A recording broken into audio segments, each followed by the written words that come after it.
Welcome to Escaping Purgatory, a podcast where we rewatch Supernatural, then talk it through in the hopes we can finally escape this show. Join us each week, leave comments on upcoming episodes, and together we can escape Supernatural Purgatory. Hello! Hi! Yeah. For a... what's the word I'm looking for? My brain is really not working today, so I apologize. For coming back after the mid-season break, this episode, man. They hyped up so much in the recap, and then it was just I told you last episode that this was disappointing, and I was correct. Yes. So the last episode you said they were just dudes. Are they just dudes, or are they dragon men? They are dragons. They are, because the plane, the stuff. But also, they're not on camera dragons. So True. They are, in fact, just guys. Yeah. With one glowing hand. Just one. Just one. Never two. Just one. Just one glowy hand. Yes. The only good thing about this episode, I think... Yes. Which is really... I don't know why let me rephrase what I just said. The only interesting part of this episode, right, I think, is the book of, the damned. I know it's not the book of the damned, but it's basically the book It basically is, yeah. Oh, yeah. And, I feel like that book is, I guess Crowley steals it eventually. He must do. Because it just never appears again. So much lore lost to the sands of time. Yeah, right. Yeah. Actually, I take that back, because it's just too convenient as well. Right. Oh, we've been trying to find purgatory. Look, we found a book with directions on how to open the door. It's because, right, this is what happens in this episode. So Sam's plot was A plot, and Cass's plot was B plot. And then this is where it gets switched around to now the whole purgatory plot is the A plot, and Sam's whole thing is going to be the B plot for a bit. So, yeah, I think that's why it feels a bit weird. Excuse me as well if I sound awful on this recording. I basically had a cold since January, and I still have a cold, and it's just gradually getting worse and worse. And now I just sound like someone's dunked my head into a full bog. So yeah, just have to cope with me well nasally for a bit. It's all good. Yeah, it's all good. So this episode is season 6, episode 12, Like a Virgin. Touch for the very first time. I love that we both did that. Written by Adam Glass and directed by Phil Shigrisha. Yes. I'm sorry, Adam, but you're not a supernatural writer. I think that's what the problem is. I think that's what it is. Yeah, because every episode that he's done has just not been good. I do feel like the brief of this episode was you have to fit a lot into this though, and to make it work. I'm not sure this would have ever been that great. Then they need to stop giving him these episodes, because maybe this is just what he does. Maybe he likes the challenge. Maybe they can't meet it, so. This is shady today. I know. and this felt like a different Phil Shigrisha. I feel like he's gotten this script. He's well, this doesn't feel like a normal Supernatural episode. Let's not film it like a normal Supernatural episode and make everyone's faces weird and distorted and get real close, but uncomfortably close. I don't know. The thing that made it stand out to me is when they were driving from Bobby's house to Washington, and they have their little conversation in the car. Yeah. And they're the camera's in the back seat. I'm the camera's never in the back seat. It's weird. It felt like network television. And to be fair, right, this is a compliment to Supernatural. Supernatural doesn't always feel like network television, because I think they do a good job at making it quite cinematic, actually. Yeah. Especially the early seasons. But yeah, this felt like network television. There were some moments here that was straight out of Buffy. They're just throwing around in that sewer. Loved it. Great. Yeah. Yeah, I mean, this one, it gets where we need it to go. We're going to purgatory. I mean, we need to get there. This is how we're going to get there. Yeah. Yeah, I mean, and I guess if you look at it in the context of like what's happened, like, of there's only 10 more episodes after this. Yeah. So they kind of have to like hurry it along a little bit. But at the same time, they're not going to. No. Because there's going to be filler episodes. Surely. Okay, and this is the problem. Again, this is the problem with Supernatural. I was nice about it a second ago, and now I'm like, no.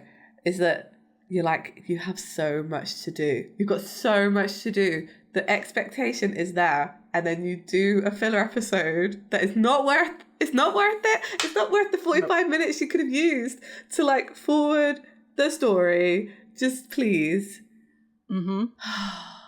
I'm feeling like, the whole everything. And every filler episode in season 15 should not have been there to say. Oh god, yeah, no, absolutely not.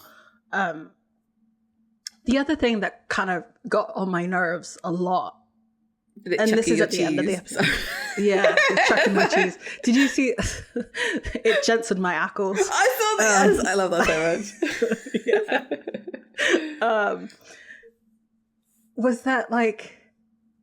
So they were collected. I'm skipping through. It's fine. I haven't done it in a long time, but I'm skipping through because anyway. They're collecting virgins so they could get Eve out of purgatory. Yes. Right? That's the whole thing. Yeah. But it worked with the first one. I know. They're like, the other dude was like, I was lucky I have enough. I'm like, yeah, but did they sacrifice the rest then? Like, what? I think the implication was like, maybe this wasn't the first time that they did it. I don't know. I don't know. Or is like, are the virgins going to be like a sacrifice for Eve? Like, are we going to see her like eat them all next? I feel like, and there's like one more question, like, why does Eve need to be a virgin? Like, famously, probably not. Aren't, from the Bible, don't we all come from Eve? Basically what they did was that they wanted Lilith, but they'd already used her character before. So like, Eve has to be the mother of all the monsters, because I think it's supposed to be Lilith, but like, whoopsie. Yeah. So I think they're like I don't know, it's just weirdly, fine. Do you know what? Fine. Biblical lore and supernatural is wavy gravy, so it's okay. It's all right. But yeah. And the whole like dragon thing, I guess, ties into the why virgins, so it's fine, I guess. I don't know.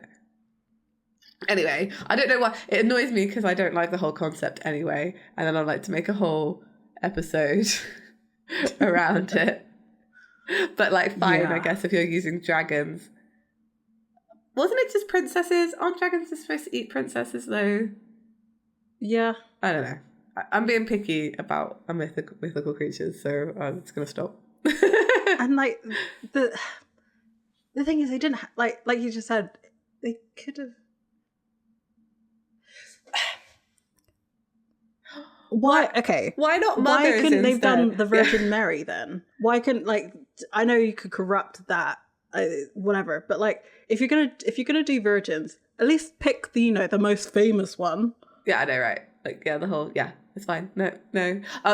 They can't go near. No, we've established Supernatural can't go near Jesus. That's going to be taken so out of context. But like, they do. It has to be Old Testament only. Yeah. Or like, they'll get cancelled. I think that was the worry. True. Yeah. True. Yeah, there was we're doing it down. There was some really good moments in this episode, particularly between Sam and Dean. So I think that was quite good. Mm-hmm. Yeah, Sam got his soul back. That was a big bit. So yes, yeah, but it doesn't feel like. I see what you mean by they've made Sam the B plot, because it really didn't, like, they don't make a big deal out of it, but I can see why they don't make a big deal out of it, right? Because they don't want him to remember so he doesn't destroy the wall. But I'm just like, this is a big deal. Like the last episode of, you know, before your 2-month break was Sam screaming into the, like, screaming. Like, and you come back and he's just like, all right, hi. It worked. Yeah. What's up, my dude? Yeah. Bless him. Poor little Sam. Yeah. Pretty much. Let's do it. Okay. Yeah, let's do it. I'm enjoying this. Good. So, it's not just a regular recap, it's the road so far. Though even though it's shorter than the regular recap though. Or is it longer? I don't know. I feel like they do this sometimes on the mid-season, but not always. I can't remember. Mm-hmm. I can't remember either, it was good song choice. Yes. Yeah. Yeah. I mean, back in the saddle. Yeah, of course. Yeah. There were so many like little bits in this that I don't know if I really want to go through every single individual part, because it was just like, it's basically it showed pretty much every episode that we've seen so far, and some of like the end of season 5, sort of cementing that they've, you know, been at it for like 6 months kind of thing. Yeah. And the breakup, just in case you forgot, Lisa's not around. Yeah. Anymore. Like there's just sort of, she's gone. I don't know why. I felt the breakup was a bigger deal, but it's not. She must come back this season. She does come back this season. Right? Yeah. I'm pretty sure probably Crowley does it. Right? As leverage to get the book to get into Purgatory and its location. That feels about right. I can't remember. I can't remember either. No, I don't know. So yeah, like I said, it's just a lot from a summary of what's already happened, but focusing on the fact, like, what they've been doing in the last year and a half. Mm-hmm. And then we cut, like, completely, like, hard cut into, like, this very bizarre cold open. And it's, like, there's 2 people in a very tiny plane, like a 2-seater plane. Yeah. And it's horrible, horrible storm out. And the girl is named Penny and the man is named Stan.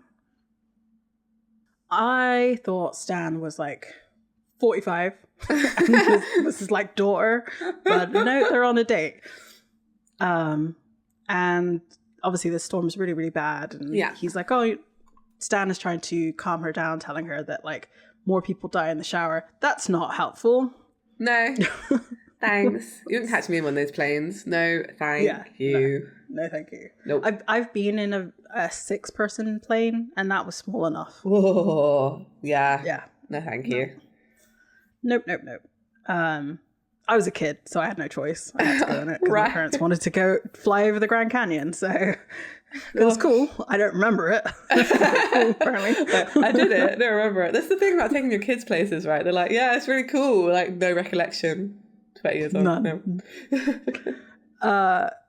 And then eventually, like, Penny sees something, and you see like a shadow of what looks like a dragon, like in the clouds. Yeah. Penny sees it and she's like, what was that? And something attacks the plane. We don't see it. And Stan's disappeared and the plane starts to go down. And it, like, Penny's just screaming. Yes. As you would, because your pilot is no longer in the plane. Yeah. I'm still sad about off-screen dragons. Right. Okay. I'm sad about off-screen dragons. But also, could you imagine how bad the CGI would have been? Oh, God. Because the CGI for this plane was awful. Right. Oh, my God. It was so bad. It was so bad. So, yeah. I reckon somewhere deep, dark in someone's basement, there are CGI supernatural dragons. And they took a look at them and was like, no, man, we can't do this. We can't do this to the people. No. Because they obviously went with, like, traditional or folklore English dragons. I think it's English dragons, right? Yeah. European dragons. Western. Yeah. Yeah, I can't imagine. But, I mean, Merlin's dragon, you know, that wasn't that good, but, like, it was good enough. Oh, my favourite dragon movie. Is it? It's not Braveheart. It's not Braveheart. That's a different movie. What is the... Oh, I can't remember it. What is the dragon movie where Sean Connery plays a dragon? Is it called Dragonheart? I think it's Dragonheart. I think it's called Dragonheart. That's my favourite dragon movie. Yeah. Mm-hmm. What's your favourite dragon movie? Or TV series, I guess. I don't think I haven't watched something dragon related forever. I know, they don't make dragon movies like they used to, just saying. No. I think Dragonheart might be mine as well, but I will say when I was a kid, I really enjoyed The Reluctant Dragon, and I tried to rewatch it. Yeah. But it's like, I guess I blocked out half of the movie where it's like about making the cartoon of the Reluctant Dragon. I thought it was just the cartoon, but it's not. It's like weird. Black and I don't think I've ever seen black it. and white story of this. It was really weird. I'm like, huh? Okay. Yeah, no. Oh, it's so sad. I need to go watch Dragonheart again. It's such a sad movie. I used to cry as a kid every time I watched it. Yeah, because like, spoilers for a nearly 30-year-old movie, the dragon dies. Yeah, I remember that. It's really sad. And the dragon's Sean Connery, so it's extra sad. Mm-hmm. Mm-hmm. Anyway. Back to Supernatural. So, yeah, dragons. But we don't care about that because we're going to Bobby's basement. And I don't know why this is so suggestive. It's because Cass is always clothed. And Cass comes out of the panic room and he's like rolling down his sleeves. And it's like, sir, you are unclothed. Put away those forearms. Very Victorian lady. Like, they're just there. Wrist bones for everyone to see. Disgraceful. Mm-hmm. So, yeah, he's just fisted Sam to make sure his soul's there. It is. Of course. Yeah. So, Sam's fine. He's been asleep. We don't know for how long. He's linked up to an IV, so long enough that he, like, needs some fluids because he's not awake yet. Dean's like, is he going to wake up? And Cass says, I'm not a human doctor, Dean. It implies that Cass is a doctor, but just not a human doctor. Okay. I mean, I guess. Yeah. So yeah, Cass is like, well, I told you not to put that thing back inside him. I didn't realise how many times Dean actually refers to Sam as like the Terminator, but like here he says, let T-1000 walk around, like hope he doesn't open fire. Like he couldn't leave him as this kind of robot beat booping his way around the world, Yeah, definitely. Do you think if Dean accepted Sam without a soul, Sam would have tried to scar his vessel? Or was it just because he didn't want his soul back? I think if they weren't like so set on putting his soul back in, like Sam wouldn't go through with it. He thought that was his last option. Because soulless Sam is essentially like almost like a separate entity to souled Sam. So they're almost like murdering him. So it's like a survival thing, right? Mm-hmm, mm-hmm. Yeah, I don't know. Cass says something like quite... I don't know. This is quite cold for him. He said... I tell you what his soul felt like when I touched it. Like it had been skinned alive, Dean. If you wanted to kill your brother, you should have done it outright. And then just leaves. Whoa. Yeah. Yeah. The breakup is ongoing. Mm-hmm. Yeah. We go to Bobby's living room and Bobby and Dean are kind of having a drink, sort of moping around in the dark, essentially, because Sam isn't awake. He pours with a drink and says, like my daddy always said, just because it kills your liver, don't mean it ain't medicine. So yeah, Sam's still asleep. Bobby is trying to get Dean's hopes up and says, like, he will wake up. Basically, like that they always manage to get through this.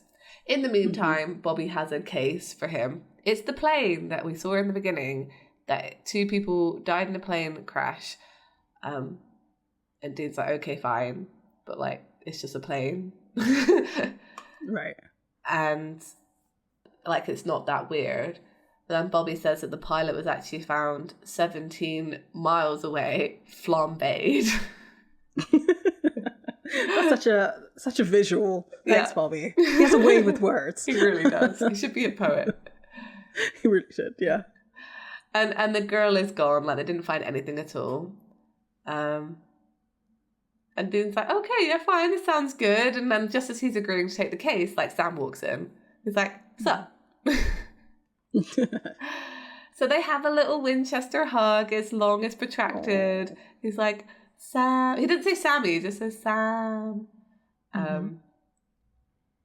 And Sam then hugs Bobby and he's like, wait, you're supposed to be dead.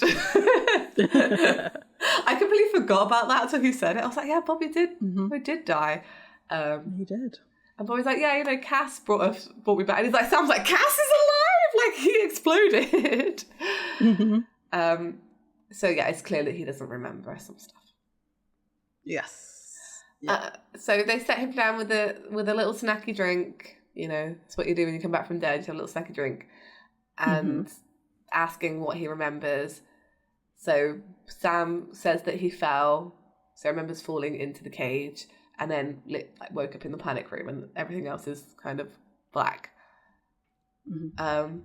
Dean's like, yeah, fine, my job's done. Rubbing his hands already, like, you don't remember hell, it's all good, baby. When he was talking about, like, in this little section, I was like, ooh, Dean is a lying liar that lies. Oh, I was just like, I thought that they would keep up the ruse for like at least one episode, and like they fold instantly. Of course they would. Yeah. Instantly. Yeah. Sam asks how long he was gone for, and they tell him like outright, like, oh, it was a year and a half. And obviously he thinks that Cass might have done it, but no. Dean's like, well, me and death. So Sam freaks out, but Dean's like, it's okay, the deal's like already done. The deal, I did it, I did my half, it's all fine, it's over. He's like, even Bobby says, well, isn't this just neat and clean? Yes, it is, for once. And then pointedly Sam says, is there anything else I should know? And they're like, no, just drink, have another drink. So we go through this a bit more of like, we go to Bobby's like car bit. I don't know what to call it. Parking lot. Dust bowl. It's like a workshop, right? What it really is a graveyard. Yeah. Yeah. You're right. And Bobby is working on a car. Dean comes up and he's like, yeah, I'm really happy for once. Sam seems really, really good. And Bobby's like, oh, okay. Dean says, why the poop face? Love that. And Bobby's having a hard time getting over the fact that Sam literally tried to murder him, like, maybe less than a week ago. Well, about a week ago. Yeah. And he's having a kind of difficult time with that. I didn't buy this bit of the storyline. I don't know why, but like I feel like they do such really bad crap to each other like all the time. That I feel nearly murdering someone because you didn't have a soul is like can be brushed off. I don't know. What do you think? Well, so remember before Dean found out that Sam was soulless, he was ready to kill Sam as well. Like, yeah. So I don't understand why Dean isn't more empathetic to how Bobby is feeling. As in, like, you had to make an about face like super fast, and like it took Dean beating Sam to a pulp to get him over it. Yeah, that's true. Bobby's not going to do that. I think this is the thing. I think as soon as Dean found out he didn't have a soul, Dean was picturing Sam as like a monster, like an adversary to be beaten.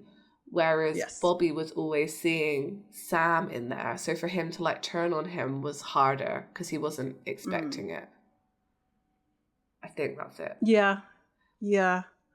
And also, like, it's the way that Sam did it as well, right? It was in his home. Yeah. Like, he was being kind of sneaky about it. He, like, tried to attack him when he got a beer. Then, like, they had that whole, like, back and forth throughout the house. Like, yeah. Oh, I love the fact that his broken leg is, like, fixed now. I guess Cass did it. Fine, yeah. Look, just everything that happens is like a miracle. Cass must have done it, yeah. Fine. Yeah. So he is a human doctor. What's he talking about? Yeah, he's really good at it too. And Bobby, like, does admit that, like, he knows it wasn't all Sam, but it was still him.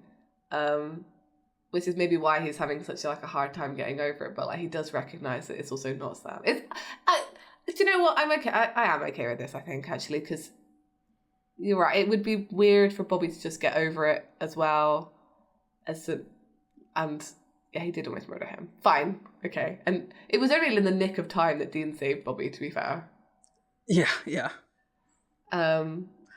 I will say, I want to say one thing. Yes. I think this is the first episode that I've caught every single reference that they've made. Hey. And it's like, I never get them, because like Bobby says he almost Menendez me, which is like these two brothers who murdered their parents. Oh, I didn't know that one. Yeah. Mm-hmm. Dean's like, well, what do you want to do about it? Like, do you want to tell Sam? Because like that could crack the wall. Like, you're not going to get an apology for this, essentially. And Bobby's like, no, I know, but like, again, I kind of like this because he's like allowed to feel his feelings about it, right? And yeah, it doesn't matter if it can be made right or not.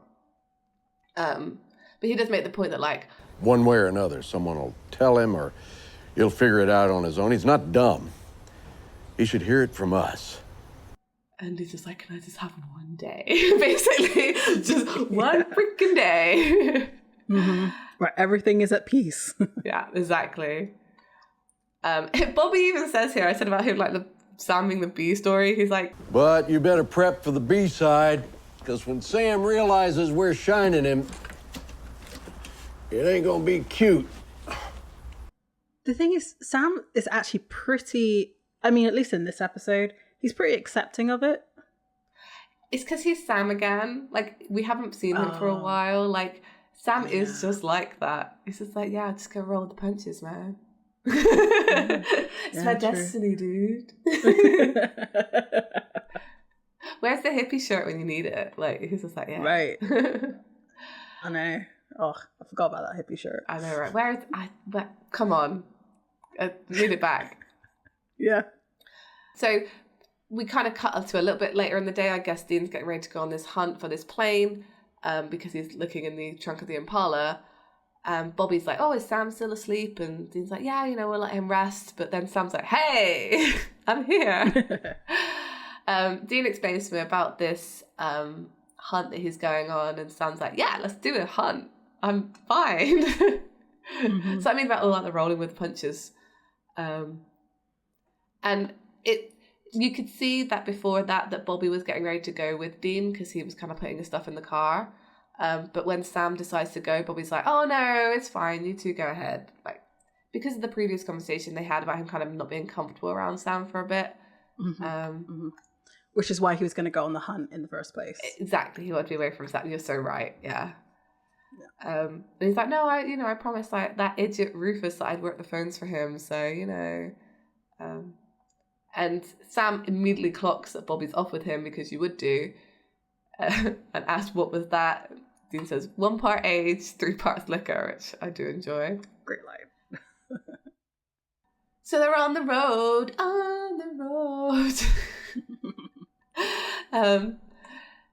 And Sam's on the phone. Like, it's nice. It is straight like back into their little routine that they have while they're hunting. Like, Sam's doing the research, Dean's driving, and we do kind of get there's a moment later on as well, but there's these little like sneaky peeks that Dean does at Sam, like, oh my god, he's back. Like, he's back, and it's Sam. It's Sam.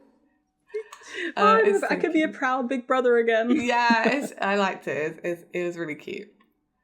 So Sam's found out that there were 2 other disappearances in the town. Despite this plane, there was a college girl vanished from the 17th floor, and then another girl got kidnapped on her way home from school, and there was no connection. It's just that they're all women.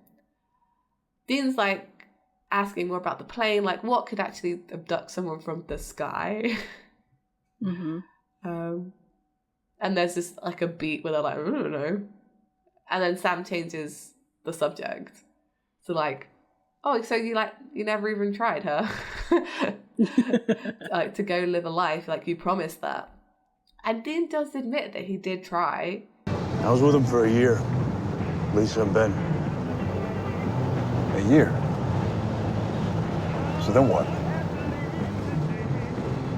Didn't work out. It is a little bit of character development, I feel, maybe, because I think previously Dean, I don't know, like he's not talking about it because it's painful and also that it's Sam's fault.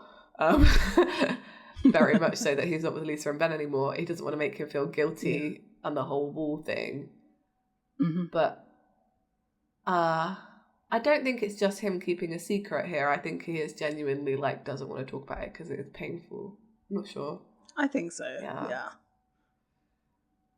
He had to abandon his family. It's sad. And like, yeah, obviously he can't mention it to Sam because of reasons. Too many reasons. Well, yeah.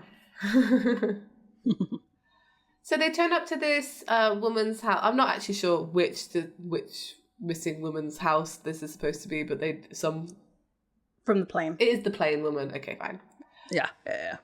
And Sam really takes the lead and is like, oh, we'd just like to ask you a few questions. And she's like, oh, I'm really tired. The cops have just been. And Sam's like, oh, this must be really hard for you. Like, we just want to figure out, like, we'll be so quick, I promise. And as they walk into the house, Dean does this, like, everything is right with the world. My brother knows how to do puppy dog eyes. Like, it's just a little, like, beat before he walks in, and it is great. Yeah. So the thing I love about this is that, like, Dean is clearly kind of uncomfortable playing that role as, like, the sympathetic person. Like, he can do it, but, like, I think it was harder for him. I think being with Lisa and Ben, it got a little bit easier. But now that Sam's back and, like, he doesn't have to, like, watch what he said, like, make excuses for what he's saying or make it watch what he's saying, I think he's just relieved, right? It must be just such like a weight lifted off his shoulders because they are a duo. Like they play different roles in their team, and Dean has kind of been having to like carry the emotional side of it, which he's really not used to, and it's quite exhausting. Right. Maybe he should have a bit more respect for Sam's job. I agree. Yeah, so this woman, like Penny's sister, the woman from the plane, she explains that she was very shy. She wasn't very adventurous. She was only flying through the plane for Stan, and they were only just starting to get serious. Like, she didn't want to seem not interested. And her sister's obviously really upset. Yeah. I have to say one thing. They do address it when they go to the motel room in the next scene. But, like, I don't understand why she has a pink room and, like, stuffed animals on her bed.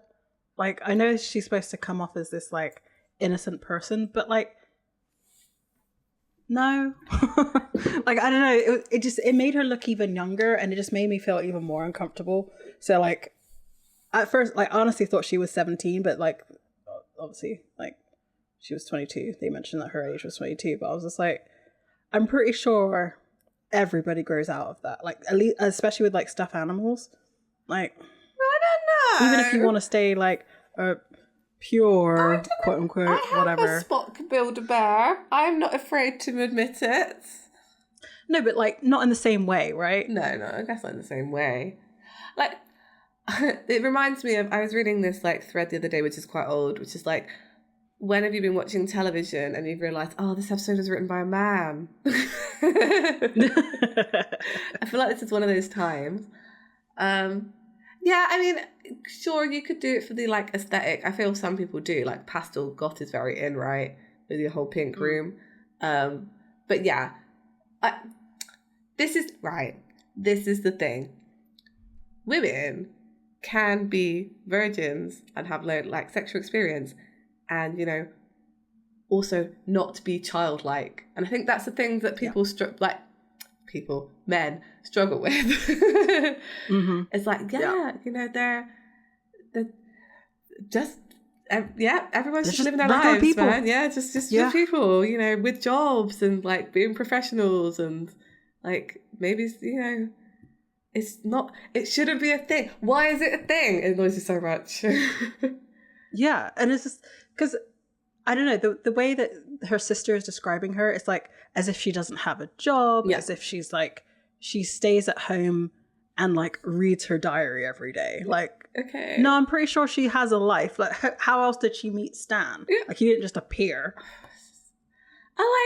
Anyway. Yeah, I don't know. It's just, I think there's just issues with how like virginity is portrayed in media. And I think this is one of them that like, if they do it for men as well, to be fair, that they portray them as like immature and childlike, or like Dungeon and Dragon players, right? Yeah, like having sex somehow instantly matures you and makes you an adult, which like no, it does not. No, it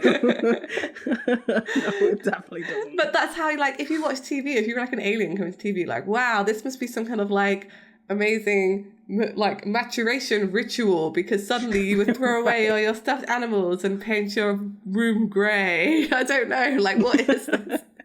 It's just weird. It's weird. I don't know. I don't feel like we as a culture, as a human people, are ever going to stop being weird about sex. Just saying. Yeah, no, I don't think so. I just think it's ingrained in our DNA to just be like a bit cringe. I think so too. Yeah. So yeah, they go into they snoop around this woman's room, steal her diary, and leave. That's what happens. They go back to their motel room with said diary. Sam says the other two missing girls, because he's doing a bit of research, baked cookies for the Lord. So like, they were good girls. I'm using like air quotes. They were good girls. Yeah. Basically saying, I think they'd taken like purity vows or whatever. There's, I don't know. These I don't know how prevalent this kind of stuff is in America. I've never heard of anyone doing this in the UK. Take like purity vows. I'm sure it must happen. I'm sure it must. But like, it probably does. But like, I don't feel like we have the rings and stuff. No. Yeah, it's because in England you get like, I don't know what it is like now, but I remember as a kid getting like proper sex education and like not being afraid of talking about like just the mechanics of it all. Yeah. Whereas I feel like over here it's just like, oh no, you need to be celibate. You need to be abstinent. Like, just don't even think about it. Don't worry about it. That's really true, actually. Like, our education system here is quite good, because you do like the scientific, like biological side of things, and they have to do like a social relationship side of things. And I feel like it was quite comprehensive. And it demystifies it. So if you didn't demystify it, like, you can't, I was gonna say fuck it up, but I mean, yeah, phrasing. It's putting things on a pedestal as well. Like, this is telling something about myself. I don't know why. I watch a lot of fundamental Christian YouTube content, but like not from like their content, but people like criticizing some of their bloggers and things, like these women who like their whole life is like to get married and have children, and then kind of watching what happens to them when they do get married, and it's like it's not like the end of a fairy tale, right? Where they're like, they lived happily ever after. Like, you actually have to live the rest of your life. And you have to work. Watching kind of these families sort of fall apart in some respects as well.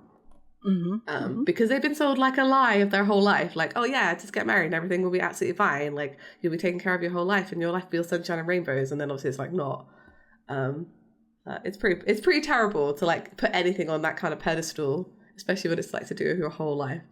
I don't know. It's quite falling down the like fundy rabbit hole is quite interesting. Like, I would recommend. It's also super depressing. It kind of is. That stuff, like, this is my true crime. Like, this is what I listen to as a true crime podcast. It's about fundy families. Yeah, but getting off topic. But like, I feel like that's who they were sort of saying that these people, these girls were, you know, wearing purity rings and all this. So Dean kind of puts two and two together, and he's like, you know, what if it's not about religion, that the fact that they're Christian, but what if it's about purity? And Sam's like, oh, do you think they're all? And like, Dean's like, yeah, virgins, Sam, virgins. And then this is what we've just discussed. Like, Sam says like, oh, Penny was 22, and Dean's like, yeah, with a pink room and teddy bears. And he reads an excerpt from her diary even. I've decided I'm going to give Stan my most precious gift. They might as well have written like, I'm going to give him my flower or whatever. Like, it was awful, horrible line. Sam saying, Well, that sounded really creepy coming out of your mouth. Was great. I like that this sounded almost like an outtake, because Sam's like, that sounded really creepy coming out of my mouth, and Dean says, I think I delivered it. Like, almost like Jens was like, I think I delivered that line quite well, actually. So Sam says, you know, what do they want with virgins? And Dean says, you got me. I prefer ladies with experience. Side-eyeing Dean hard there, but like, he's also... Maybe back it up now by never making any more creepy comments about cheerleaders. Yeah? Sure. Let's do that. Let's do that, Dean. Let's do that. Yeah. And then we see another young woman who is called Melissa. We have cut away from the motel. It is a dark night. We are outside St. Mary's Centre for Catholic Studies, and this young woman is leaving her two friends, and something swoops down and like she goes, ah, and gets nabbed.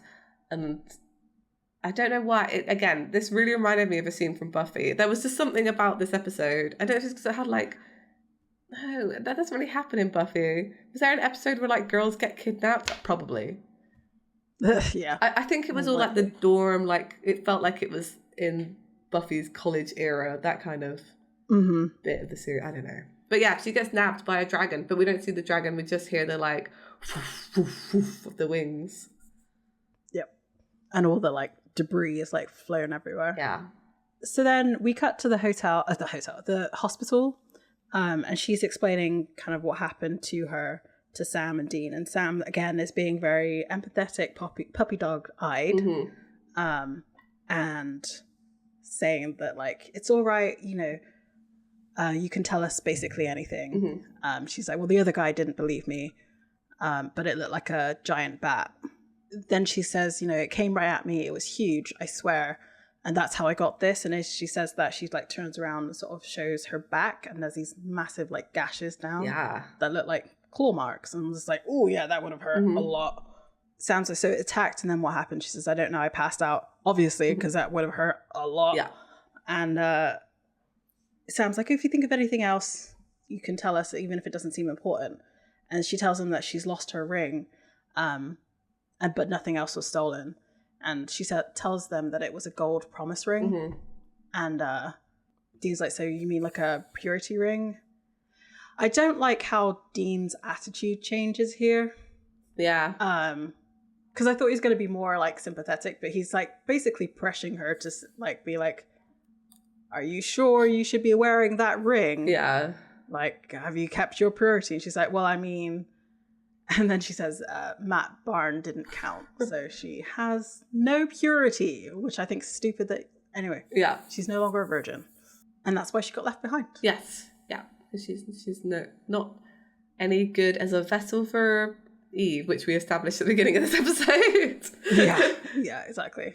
they're outside the hospital. They're like going back to the car and they're sort of discussing like what kind of thing likes virgins and gold. And this reference, Dean saying P. Diddy, I paused it and was like, okay, people knew about him in 2011. Yeah. Like, how did he get away with it Right. for another 13 years? To the point like, that like pop culture references are being made. It's bad, man. That's bad. Yeah.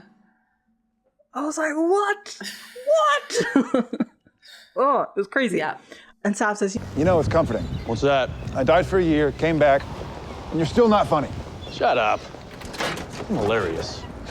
it's just like, yeah, let's not joke about P. Diddy because he is actually a horrible person. Yeah. I feel like I don't remember 2011. I don't remember 2011. I feel like it was just like rumors back then or something, but like this was before this sounds so awful. This is before we believed women about things. You have to remember this is before Me Too. So yeah. This is true. It's awful. very true. So they're back in the motel and Sam's saying like, you know, he's Googled everything and the only thing that it takes him to is World of Warcraft fan sites. I was like, okay, when this reference came up, I was like, why do I know all of these? Yeah. Well, I mean, okay. Yeah, actually, no, World of Warcraft was pretty big in 2011. Yeah, I was still playing in 2011. Yeah, me too. Yeah. Nerds! Nerd alert! I think it's funny that he sounds like, well, you know, dragons. Like, but that World of Warcraft didn't have dragons until recently. It was Dragonflight was the latest expansion. Like, and what? Are you telling me that, I don't know, Dean's a nerd? Like, he might not play World of Warcraft because he just does not have the time, right? Mm-hmm. But I feel like he must have come across it on the internet.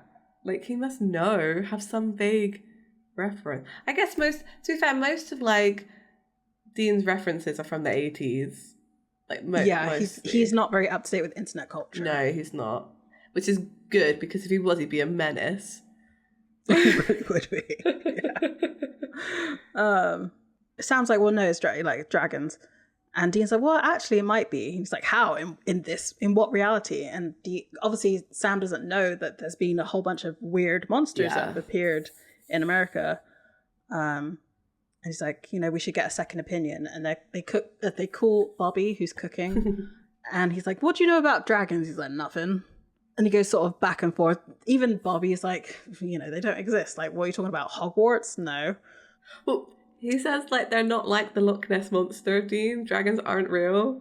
So, like, well, I'm sure they have mentioned before that Loch Ness Monster is real. I'm sure that has happened before. Or it comes up again. Yeah. Because I do feel like you're right. I do feel like this is not the first time. No. Or that we do hear it. Anyway, yeah. So then Bobby asks, you know, how's Memento? Again, another movie that I know. Yeah, I knew that one, anyway. yeah. How's Memento doing over there? He caught you in any lies yet? Everything's fine. Sam says hey. And then hangs up the phone. So Sam's like flipping through the diary and he asks John's a journal. And he asked if, you know, Bobby said anything. He's like, nope. And Dean's like, Dad never wrote anything about dragons. I promise. I'd remember if I'd read the never-ending story in there. I forgot that was a dragon movie too. Yeah. And then Sam, like, out of the blue says, hey, did we hunt any skinwalkers lately? Which is why there was that whole, like, bit from All Dogs Go to Heaven, because, like, episode should not have been in the flashback, because he mentions it here. Mm-hmm. Dean lies, of course. Mm-hmm. And Sam's like, well, you know, it feels like deja vu or something. I could have sworn. He's like, oh, you got to remember, your eggs have still scrambled. And he's like, yeah, I'm sure. The phone then rings, and Bobby tells Dean about, Vizak?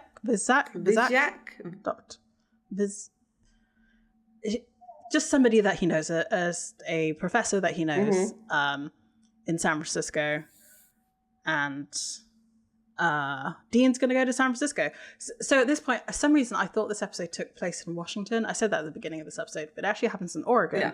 And I was like, when he drives from Oregon to San Francisco, when I was thinking about this, I was like, Washington to San Francisco is a really long drive. Yeah. Like a really, really long, but Oregon to San Francisco, not so bad, depending where you start. Yeah. And then Bobby asks, Sam asks if Bobby knew where they like to park, as in like where do dragons live, kind of thing. Which Dean replies to like, they live in Middle Earth, right? But no, it's caves. And then we cut to a sewer. Yeah. And you see the man dragon, and he's like dragging another woman. And, you see... Okay, I remember this because I was like, I wrote... all these women are trapped like the Titans and Hercules, like where the cage is on top. Yeah, that's so true. Yeah. And they're like trying to push the thing up, but it's not working. And you see the dragon man come, and he's like really rough with this woman. He then opens up the cage, and they have like a little tussle. He ends up like breaking her wrist, I guess, or something in her arm, and throwing her into the cage, and then like heating up his one hand to melt the metal to seal it shut so they can't push it open. So Dean goes to Dr. Vizhuk's house. It's fancy. it's very fancy. It is very fancy. Yeah. Dr. Vizhuk is like an older woman, which was quite nice to see. I don't know why. I thought he was going to send him to, like, it's just, I don't know. It's good. To see a lady in Supernatural that's not going, in some capacity. So she answers, and Dean's like, Bobby Singer sent me. Dr. Vizhuk does not look happy about this. She says, tell Bobby something next time you see him. She's like, actually, just kick him in the jewels. That's more poetic. Dean says, No love lost between you two, huh? Oh, just the opposite. Oh? That's his story to tell. He's the idiot. I love the, like, kind of implication that Bobby is like a really like a ladies' man. Like, because there was his neighbor who's like, oh yeah, like he's the hottest thing since sliced bread. And this doctor's like, yeah, Bobby Singer. Like, I love him too much. There's too much water under the bridge. And there's him just like, idiot. Yeah, like this crotchety old man. Like, what? I think we are supposed to get the idea that like Bobby's a man of many depths, with his cooking and like all that kind of stuff. I think it's quite nice. So Dean explains that he's here about dragons, and when she fails to make a joke, he's like, oh, okay. She's like, oh yes, we can joke about them because they disappeared, but they aren't funny. And so Dean's like, well, yeah, there's one here, which she's not really convinced because apparently it's been 700 years since there's been a dragon, presumably in America, because Dean was like mentioning that it's one dropped stateside. Maybe suggesting that there are supposed to be dragons elsewhere. I'm not sure. Could very well be possible. Yeah. So, yeah, the doctor... I'm just going to call it the doctor because it's easier. The doctor rightly guessed that he wants to be able to kill it and tells him that he's going to need a blade made of dragon's blood. And Dean's like, oh, okay, so... So you need one to kill one, but you got to kill one to make one. How does that work out? It's very, like, circular. She explains that there aren't many dragon swords around anymore. Only 5 or 6 tops in the whole world. She's like, there's the sword of St. George, and then there's Excalibur. And then she's, like, about to name some other ones when Dean interrupts her and says, oh, you know a lot about this stuff. And she's like, yes, I do. I have one in the basement. So she opens this like massive door, and it's like full on King Arthur, like Sword in the Stone, Disneyland. Yeah. Sword like poking out of this thing. So she said it took 2 decades, countless hours, and some really bad sex with an Eastern European ambassador. But yeah, I've got one. She said it's the Sword of Brunswick, which I swear Brunswick is in England. I'm Googling it right now. Right now. Sword of Brunswick. I should have done this beforehand. Oh, okay. They're not saying it right. It's definitely Eastern European. Brunswick sounds better. Ah. Yeah, Brunswick sword. From the Czech Republic. I mean, she does say Eastern Europe. She does say Eastern European ambassador. So here we go. Here's a little summary for you. I've taken this from theswordlibrary.blogspot.com if you'd like to look it up yourself. A man from Prague, Brunkvik, craved adventure, and eventually he went to Prague, but his wife was not pleased. He went to many strange lands, but was a very faithful husband. But his wife was unhappy about that still. And wait, what was this? He said, one day while he was wandering around the castle, he came upon a magic sword, which he named Brunvik's sword, with a command, blade, heads off. It would chop people's heads off, no questions asked. And apparently he had a fake wife who had her head chopped off. Loads of things happened. And then his real wife came back, but she was still mad at him. She just spends this whole story mad at him. But eventually, here we go. It says, together with 50 men, he hunted No. I will leave it there. But eventually, him and his wife get married. They live happily ever after. Full circle storytelling.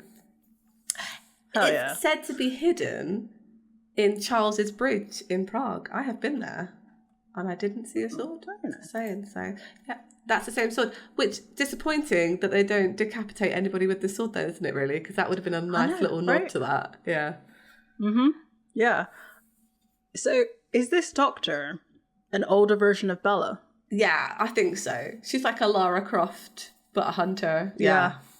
I think if they hadn't killed Bella, she would have been played by Bella. Yes. Yeah. Yeah, the problem is that the sword's in a stone. That is a problem. Yeah. She's like, binding stone used to be all the rage. It's like to protect them. So I'm guessing it's just like a spell or whatever.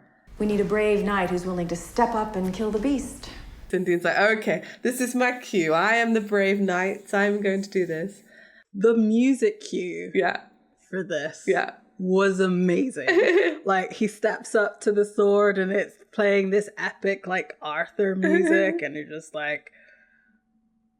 And then he falls, and it like, it's not a scratch noise, but it's like a whirl. Yeah, I'm sure there's a word for that, but like, it says a doo doo doo doo. Like, you have failed. And we get this whole little montage of him like trying to get this sword out of like Rory yanking it, and he's like, eventually just gives up, and he's just like the old man, like hands on his hip, like that's really in there. And she's like, oh yeah, I'm afraid it is, and he says, oh, I have another idea. And he's like, well, you're not going to like it. So back with Sam calls Bobby. And Bobby just answers the phone like, where's Dean? Which is a bit off. This whole conversation, obviously, he is a bit off with him, which is cluing Sam into something is up. So Sam's trying to figure out where the dragons are. They know it's caves. And Bobby's like, well, be less literal. What have you got that's local, that's cold, dark and wet? And Sam's like, oh, sewers. Like, they just needed to talk it out. Yeah.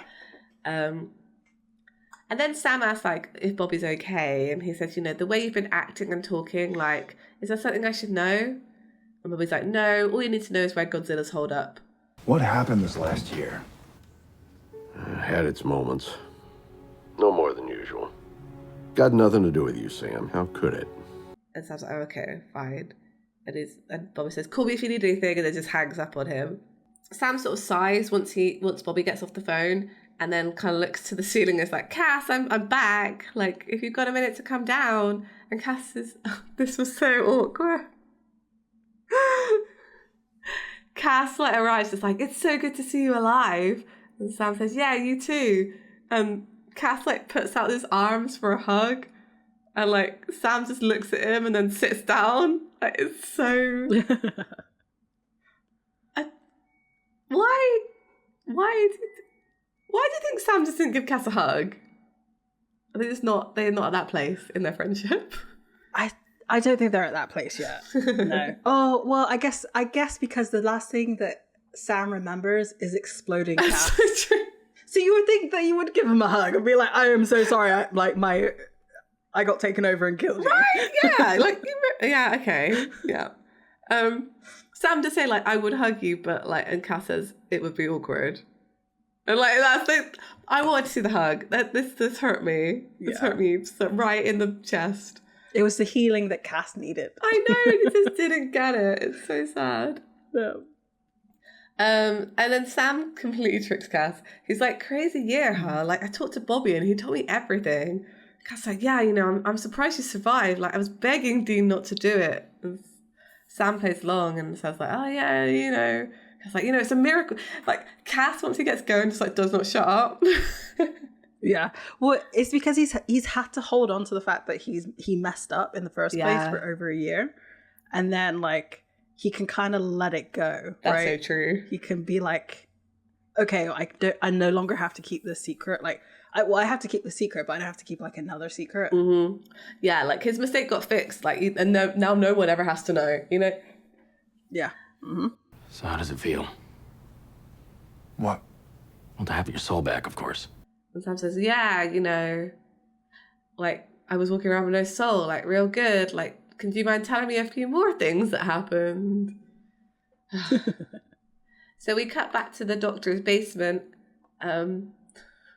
Dean, there were so many other ways to do this. I know. I thought he was going to get like a jackhammer or something. Yeah. Because like, I don't know. just even if there's like a bit of like stone left on the end of the sword, like you can, smash it like a hammer. Yeah. Yeah, so... Okay, another thing though, right? She saw him put it...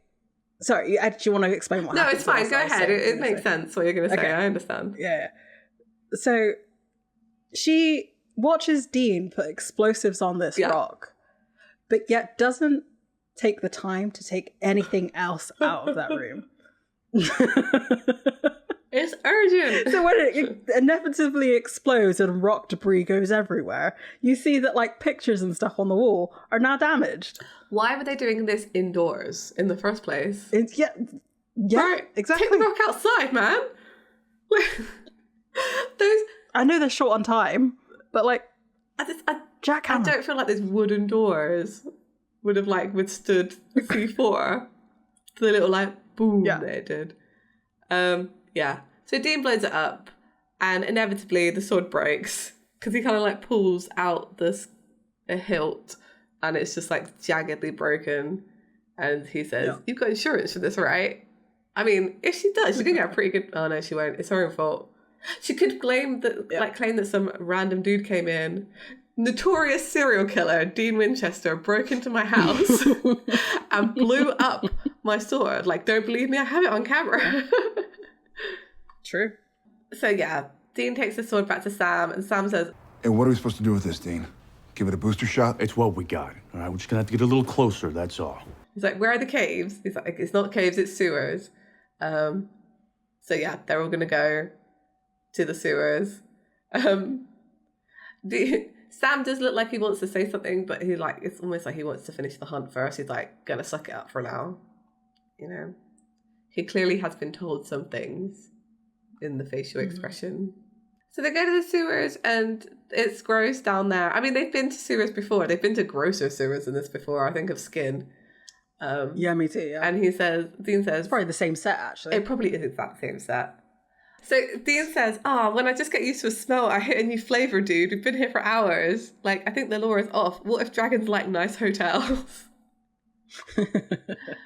And Sam just like turns his torch around, and there's just like this tiny little pile of gold. It's just there, tucked away.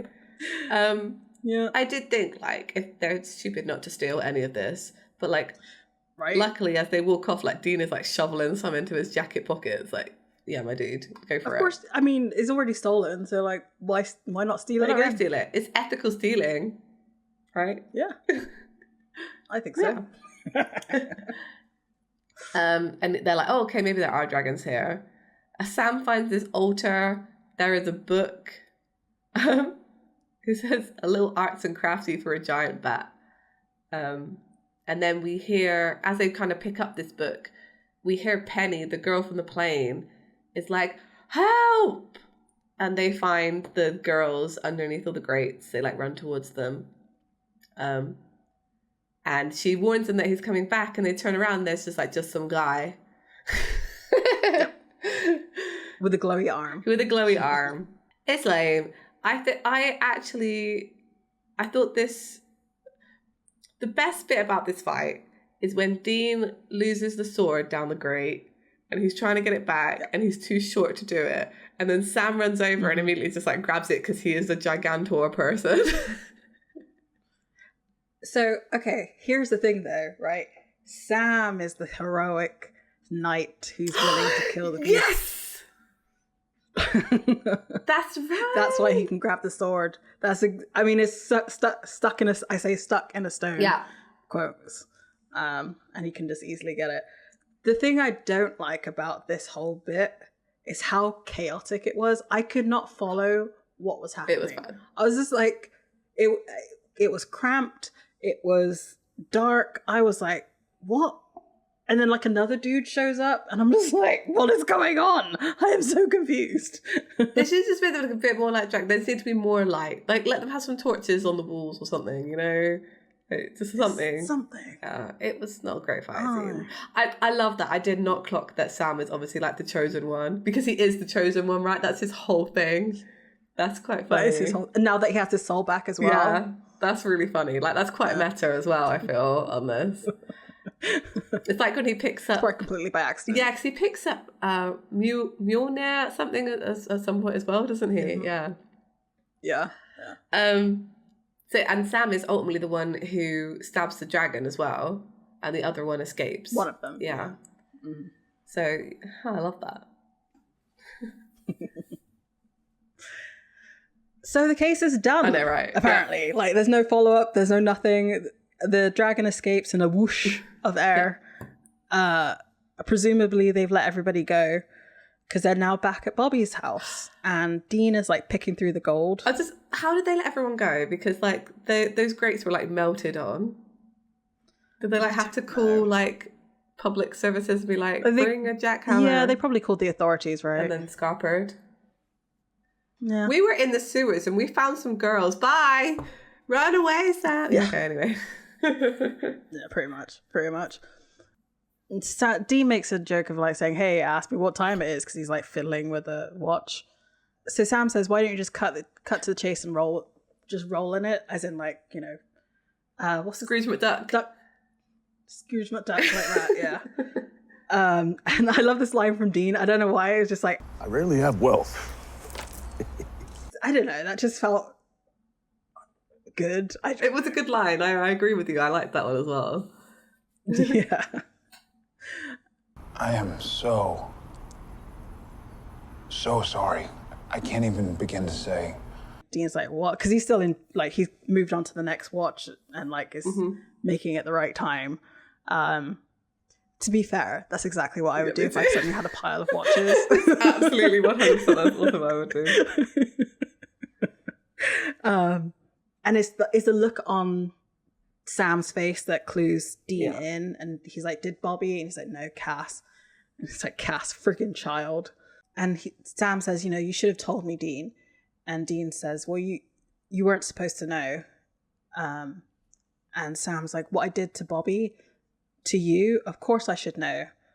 And this is where Dean then explains that like death didn't just shove your soul back in. He put a giant wall of Sam put up the great wall of Sam between you and the things you don't remember. And trust me when I say the things you don't know could kill you. That's not a joke. And it's just like, he's so serious about this right now. And then Sam's still trying to apologize for what he did, and he needs to set things right in any way that he can. And Dean makes excuses for him, but he's like, and I woke up to find out that I had burnt the whole city down. And you can say it wasn't me, but I'm the one with the Zippo in my pocket, you know? So I'm not sure it's that cut and dry. And that he appreciates that Dean wants to protect him, but, you know, I got to fix what I've got to fix. So I need to know what I did. And Dean's still being like, you just don't know how dangerous that could be. And then Sam turns that around on Dean and says, what would you do? And sort of Dean's like, yeah, I guess I would do the same thing, kind of thing. Bobby then calls out to Sam and Dean and tells them that they need to see something, and they're back in the living room. And that it cuts between a few things here, as they explain this book that they've brought back. And it dates back to the 14th century, and it's like Da Vinci Code, obscure Latin. And it will take a very long time to translate. But he did translate a lot. Right. Like when he said that it's going to take him to his golden age to translate. Like, but then he can explain everything that has happened, like what it all means. Oh, okay. Yeah. All right. Like, how did you know that particular page is where you needed to start? Like, because the book wasn't open on the page. I mean, maybe because there was a torn page. I don't know. Anyway, and it's not paper; it's human skin. Of course it is. And it describes the place. It's like the backside of your worst nightmares. It's all blood, bone, and darkness. We then see like they're in a foresty area, and there's supposedly is another dragon. I don't know if it was supposed to be two dragons or if it was just like I don't. I think they're supposed to both be dragons, right? Because they're both in on it. That was my assumption. I don't know. Yeah, I guess so. The dragons came together to do this. But so the dragon that we already know is like, well, I ran into trouble. And this is where I'm saying, like, the second one says, luckily I've got enough. I'm like, enough for what? He then grabs one of the girls. So then it cuts back to Bobby, and he's explaining that it's Monsterland. According to this, it goes by many names, most of which I can't pronounce, but I'm thinking Purgatory. We're squatting in the sewers and reading tone poems about purgatory? Oh, no. You're reading an instruction manual. So, yeah, it's a door to purgatory. And Dean says, well, I know a demon who would love to have known about that. Yeah. And he says, so how'd you open the door? And he says, ask Cloverfield. I'm pretty sure he's got that page because it's torn. And then you see in this like area where it's like a cliff or in a cave. I couldn't really tell where this was at. Pit. You see the pit, the dragon unfold the page and starts reading off this Latin. The girl is screaming, rightly so, because like it's a dark pit. Like it looks bottomless. It got at this point, I was like, this is really dark. Like this felt like worse than Thanos throwing Gamora off the edge. This is like I don't know why people into a volcano, kind of weird. Yeah. Like the dragon's still doing the spell.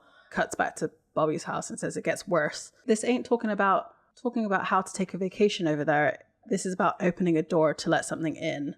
But they don't know what the thing is that they would bring over. And the only way he can kind of translate it is mother. Mother of what? Mother of dragons? I wish. Says it a few times here.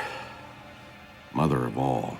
Which, okay, I will give it to Sam because Sam doesn't remember. Yeah. But Dean should remember the alpha vampire saying, we all have our mothers. Yes. Yeah. But of course, that's not what happens. It then cuts back to the cliff, and the dragon throws the girl in, and like she then comes back up, and like her arms and legs are like burning with ambers, and so is her eyes. It's kind of cool. I will say the visual, very cool. And she speaks like calmly and says, "You kept me waiting." Cuts back to Bobby's house, and Dean says, "What the hell does mother of all mean?" And Bobby's like, "I don't know." It cuts back to the mother of all, and she says, "We have so much to do. Let's get started." And that's the end of the episode. I like the end of this episode, but it took a long time. This should have happened 6 episodes ago. It should have happened way sooner, because I still don't understand what they're fighting or why they're suddenly doing all of this. Like, why is it suddenly that Eve or the mother of all is coming up? Is it because are they all fighting for like real estate because heaven's fighting, hell is doing its thing, so they're like, oh, this is our time, let's the monsters rule. It's all about the souls. Oh, that's right. Yeah. Yeah, that's right. I Yeah. forgot. Yeah. So that's why. And there has been like hints to that, like about the war that's going on that Yeah. like no one seems to care about and all this kind of stuff. It does all kind of come together. I will give them that. And it does. I forgot about the souls. Yeah. Yep. But it's pretty good. I am looking forward to the next few episodes of the reveals on this and things, but I don't feel like this gets a resolution for a while. This is my problem with this season. Is like the first half there wasn't actually much filler. Not really. There was like a few. Mostly it was about Sam. Yeah. And then from now we actually get like the big bad. It's like, oh yeah, let's do all the filler in the back half of the season. Right. I feel like Great. Eve, who we know she's going to end up being, only appears in like 2, maybe 3 episodes. But I might be wrong. I think you might be right. But I don't, because I barely remembered her at all. It's quite funny because I was watching this and I've literally just downloaded like Diablo 4. Oh, yeah. Which is like probably the exact same storyline. Probably, yeah. Well, it's kind of different, right? Because they're in a different land than usual. And it's like the land that an angel and a demon made together. Well, no, because Diablo 4, like literally this is the storyline. There's a ritual and they bring back like the mother of all the demons. And she's like, hi. But she is Lilith, right? So that's quite funny. Yeah. Yeah, I need to play some more of that game. It's pretty good. Yeah, I don't know. This story was very heavy and like it got to where it needed to go. I maybe feel like the introduction of another monster could have been done better. I think that's my problem with this. It's like it didn't need to actually be dragons. Yeah, it could have been. But I like the whole sword bit. It could have been anything else. Yeah, but I did like the sword bit. So, fine. I'm happy with it. It's okay. Yeah. Yeah, there was too much going on in this episode, but they couldn't focus solely on Sam getting his soul back either because there isn't enough to do with that. I agree. Really. It was those were the best bits of the episodes, actually, like seeing Sam and Dean like interact again, because like it's been 10 episodes, you know, we haven't really seen their little like banter back together like properly, and it did feel comfortable. Like you could feel the sense of relief from Dean at like having his brother back and like getting back into that role that he has. I mean, good on Jared, right? For being able to like switch it up after half a season. Right. And you do feel the difference. Like there is that less tension between them and like it's just a bit more chill. And I think that's where the tonal shift comes for this season, that we suddenly have Sam back. But I guess the point is like they have each other back now, but what was the cost? And I think that's maybe the point of this episode, is like all this stuff has been brewing in the background that no one's been caring about because everyone's been focused on like Sam, essentially. Yeah. Like there's loads of crap going on. But... There is. Yeah, you're right, actually. Which me saying that this should have happened 6 episodes ago doesn't have the same impact of it happening now. Yeah, I guess so. Yeah. I think that's they want to wait to the mid-season finale, but I actually think they could have also set this up to be the mid-season finale. Like Sam getting his soul back is quite dramatic, but then finding out like, oh crap, all this other stuff is going on is also similarly dramatic. I think they did it right. I think they did it how they did it was right. I think it's fine. Cause I guess the problem that I have with this episode is that the case that they're given means nothing. Like, they saved some women. That's great.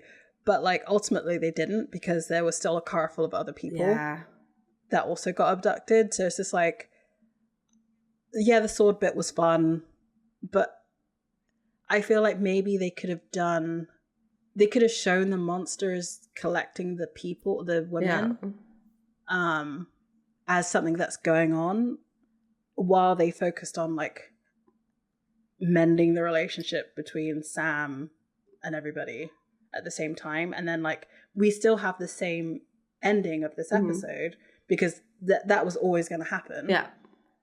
But it would have been more interesting to see Like that last conversation could have happened at the beginning of the episode, and this is like the episode is Sam making amends. But maybe that's the theme with this season, is that there's more going on than what you're seeing, because we don't get shown a lot. And it kind of relates to like Sam's storyline with his wall now between him and his soul. Like there's more going on there than what you're seeing. It relates to Cass and Crowley about what's going on with them. And also a lot of the monster storylines, like the dog episode that we say like that never gets resolved. This episode where like, they saved some women, but there was more going on than they realized. Again, with the like vampires even, like, it was about turning vampires back. So that's like a nationwide thing that they're trying to do. I think that's the theme of this season, is like, there's more going on. Like, you just have to be looking for it. There's more going on. But I don't know if I'm just giving them too much credit.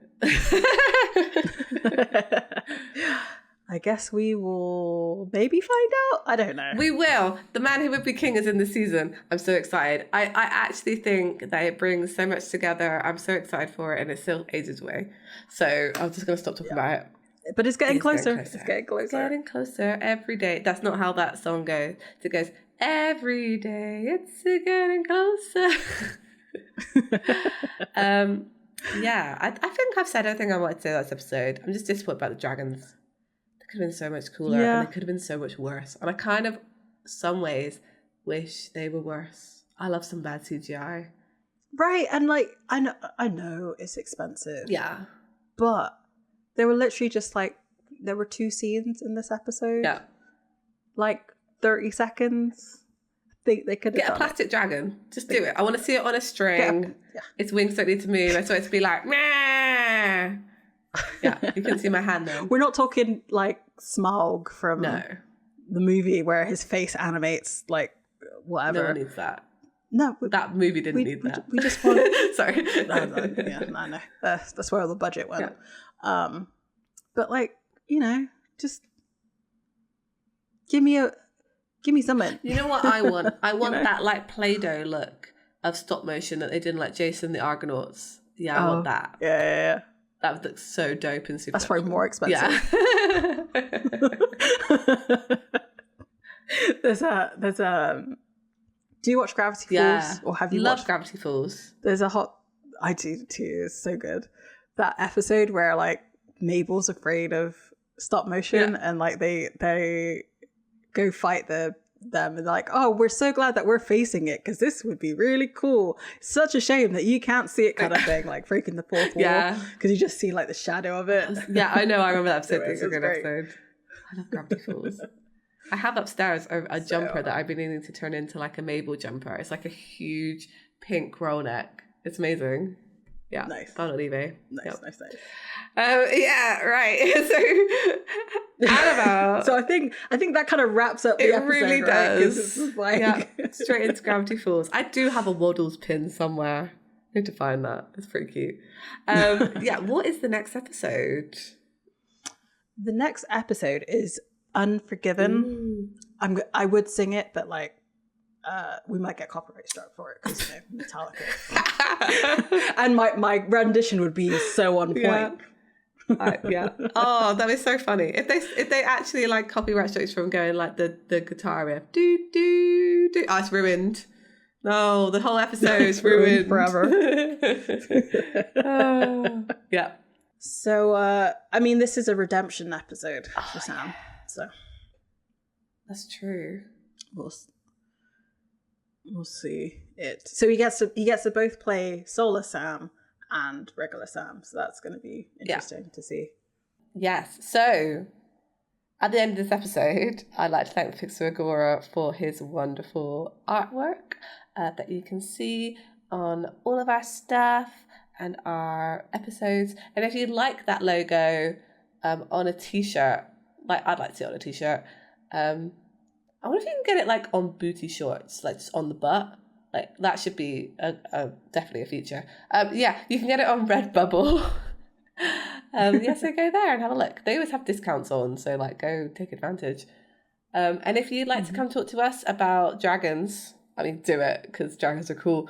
Then come find us on social media. We're on Facebook, Instagram, Twitter, Tumblr, Ko-fi. We are Escaping Purgatory Podcast, or just Escaping Podcast on Twitter.